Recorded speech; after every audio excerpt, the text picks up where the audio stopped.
महाभारत के श्लोकों की रचना करने वाले भगवान वेद व्यास जी ने सबके जीवन का वर्णन किया है, जिसमें अर्जुन और स्वयं भगवान श्री कृष्ण भी शामिल हैं, जो नर नारायण थे। महान कलाकार, जीनियस और वैज्ञानिकों के कोई मित्र नहीं होते, लेकिन बुरे से बुरे अपराधियों के पास अक्सर बहुत से मित्र होते हैं। महाभारत में बताया गया कि जितने भी पात्र हैं वे सभी अपने पिछले जन्मों के कर्मों के कारण इन रूपों में आए हैं और किस तरह से वे अपने वजूद को बदलने के लिए संघर्ष कर रहे हैं।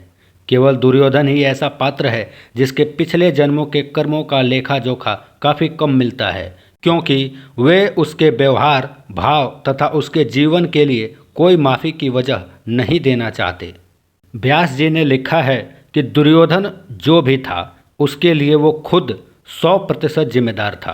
बाकी सब लोगों के पास एक बीता हुआ कल है, जिससे उनके चरित्र का अच्छा बुरा, सुंदर व बदसूरत रूप सामने आता है, पर दुर्योधन के पास ऐसा कोई बहाना नहीं है।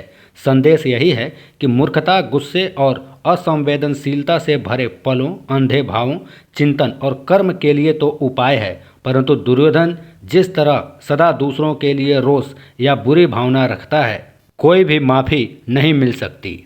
हालांकि ऐसे कई पल भी आते हैं जिनमें वह हमें एक महान और उदार मित्र के तौर पर दिखता है। इसके बावजूद उस पर वही नियम लागू होते हैं।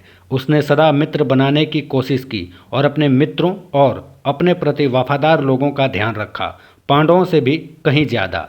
जो लोग संसार में नेता हैं, जो लोग सभी की भलाई चाहते हैं, अक्सर उनके कोई मित्र नहीं होते। मित्रता में अपराध फलता फूलता है। आप जानते हैं ना, चोर चोर मौसेरे भाई। अपराध करने के लिए अक्सर साथियों की ही ज़रूरत होती है। अगर आपस में लेन देन की वफादारी नहीं होती तो इस जमाने में अपराध से जुड़ी गतिविधियां भी कम होती। अपराध के क्षेत्र में आपस में ऐसे कुख्यात साझेदार हुए हैं जिनके नाम आज भी लोगों के दिमाग और इतिहास की किताबों में दर्ज है, परंतु दुर्योधन को किसी भी रूप में क्षमा नहीं किया जा सकता। अगर आप किसी जानवर से भी सुरक्षित दूरी बनाकर रखें तो उससे भी प्रेम करने में कुछ गलत नहीं है। पशु भी रोमानी होता है।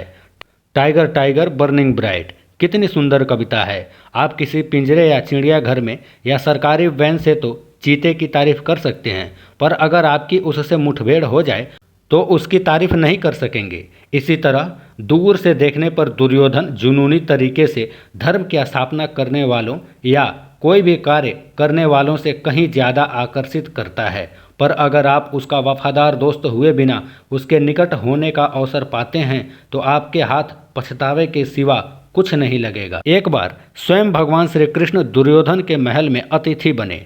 दुर्योधन की युवा, नाजुक और प्यारी सी पत्नी राजकुमारी भानुमति को अपने पति के चरित्र के बारे में कुछ भी पता नहीं था। उन दिनों में राजकुमारी होने की वजह से उसे अपने पति से प्रेम करने की शिक्षा दी गई थी। भले ही वह कैसा भी इंसान क्यों न हो, वह चाहती थी कि उसका पति उसकी ओर ध्यान दे, उससे प्रेम करे। दरअसल उसे काफ़ी कष्ट मिले, परंतु उसे प्रेम नहीं मिला। एक दिन दुर्योधन ने महल में एक जंगली दावत दी। लोग नशे में धुत हुए और महल में हर तरह के व्यभिचार की छूट दी गई। जब भीष्म पितामह को इस बारे में पता चला तो वे रोने लगे। कुरुओं के खानदान में ऐसा पहले कभी नहीं हुआ था। उस एक आदमी की वजह से सब कुछ जंगली होता जा रहा था। जब भानुमति को अपने पति से उपेक्षा मिली तो उसने भी बहुत सारी शराब का सेवन कर लिया। भगवान श्री कृष्ण ने दूसरे कक्ष से उसे देखा तो अर्धनग्न भानुमति को उठाया और उसके कक्ष की ओर ले चले, ताकि सबके बीच शराब के नशे में चूर भानुमति अपमानित न हो। जब उन्होंने उसे बिस्तर पर लिटाया तो उस प्यारी और मासूम कन्या को देखकर उनकी आंखें भर आईं कि उसे दुर्योधन के हाथों सौंप दिया गया था। दुर्योधन को बहुत मौके दिए गए, लेकिन उसने हर बार मौके का गलत फायदा उठाया और सामने वाले को हमेशा नीचा दिखाने की कोशिश की।